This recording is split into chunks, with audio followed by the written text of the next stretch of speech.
परमात्मा क्या बताना चाहते हैं कि घाटे बाद सब जग दुखिया के गृहस्थी बैरागी हो, और सुखदेव ने दुख के डर से गर्भ में माया त्यागी हो। सुखदेव जी को पता चला मां के गर्भ में, क्योंकि इस प्राणी को वहां याद रहता है कि तू कितनी बार कितने कष्ट उठा चुका है, कितनी बार तेरी पशु योनियां और अन्य प्राणियों की योनियां प्राप्त हो चुकी है तुझे। फिर ये कहता है, वहां रोता रहता है क्योंकि वहां घोर कष्ट होता है इसको, और कहता है भगवान अब के मेरा शरीर ठीक ठाक बाहर निकल जाए, आपको आजीवन याद करूंगा, कोई बकवाद नहीं करूंगा। अब मुझे सब याद है कि मैंने पिछले जन्म कितने खराब कर दिए। बाहर आते ही फिर इसके ऊपर ये तीनों गुण, रजगुण ब्रह्मा, सतगुण विष्णु, तमगुण शिव जी का एक एक इंजेक्शन लग जाता है तुरंत, और फिर ये अचेत हो जाता है। इसको नए सिरे से पढ़ाई कराई जाती है। ये तेरा चाचा, या तेरी चाची, ये ताऊ, ये मामा, ये फूफा माँ, और ये भाई बहन पिता, इसको कुछ नहीं याद में कहाँ था, गुग्गू बना दिया जाता है ये। फिर परमात्मा आते हैं इसको चेताने के लिए, इस बोली आत्मा को, तू कहाँ फंसा पड़ा है, इस झूठे सुख को सुख कहे तू मान रहा मनमोद, ये सकल चबीना काल का कुछ मुख में कुछ बोध। फिर बताते हैं कि जंगम दुखिया योगी दुखिया तपस्वी को दुख दूना हो, आशा तृष्णा सबको व्यापे कोई महल ना सूना हो। इच्छाएं सबके अंदर विद्यमान है, चाहे कोई गृहस्थी है चाहे बैरागी है, और जब तक ये अननेसेसरी रिक्वायरमेंट आपके हृदय में धरी रहेंगी, अनावश्यक इच्छाएं जो तुम करते रहते हो यहाँ की बगैर ज्ञान के, तो सुख नहीं, शांति नहीं, मोक्ष नहीं हो सकता।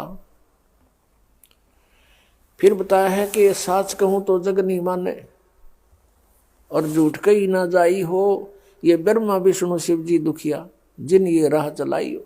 फिर बताया कि सुरपति दुखिया भूपति दुखिया, भूपति माने पूरी पृथ्वी का शासक, और सुरपति माने देवताओं का मालिक यानी इंद्र। सुरपति दुखिया भूपति दुखिया, रंक दुखी बपरीति हो। अब सारी पृथ्वी का शासक भी दुखी और देवताओं का राजा भी दुखी।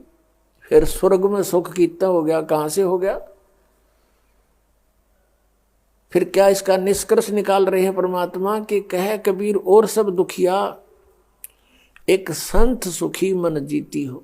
अब मन जीती संत कौन होगा, जो गुरु की मर्यादा में रहता है, वो मन जीती। वैसे मन पर काबू नहीं हो सकता, और परम पिता परमात्मा पूर्ण ब्रह्म की शरण में आने से, गुरु मर्यादा में रहने से इस मन पर विजय पाई जाती है। उसके लिए ये फाउल पॉइंट हैं जो आपको मर्यादा बताई जाती है। तो पुण्यात्माओं, जैसे बच्चा गेम खेलता है, खेल खेलता है, उसके लिए कुछ पॉइंट होते हैं, उनको डिस्टर्ब होने से वो फाउल हो जाता है, और फाउल होते ही उसको उस गेम से बाहर निकाल दिया जाता है। तो उसका वो गेम उसके हाथ से निकल गया। तो इसी प्रकार आप जी परमात्मा के इस गेम के प्लेयर हो, इस खेल के खिलाड़ी हो। आप जी ने सभी ने मर्यादा में रहना है, कहीं फाउल ना हो जाऊं। तो इस प्रकार हम इस डर से जो गुरु मर्यादा में रहेंगे तो हमने मन जीत लिया। आप देखोगे आपके साथ में पड़ोस में विवाह हो रहा है बेटा या बेटी का, और वो पूरा उद्मस्ता रहेंगे, डीजे लावेंगे, नाचे कूदेंगे, 100 फंड करेंगे, कोई कार देगा, कोई कोठी देगा अपनी बेटे बेटियां ने, या कोई दहेज मांगेगा। तो आपको अगर ये माल्य की वाणी और ये ज्ञान याद रहेगा तो आप हंसोगे उनकी मूर्खता पर। कहते हैं ना जाने काल की कर डारे, किस विध ढल जा पासावे, और जिना ते सिर ते मौत खुड़क दी उन्होंने केड़ा हंसावे। यहाँ क्या पे खुशी मनावे।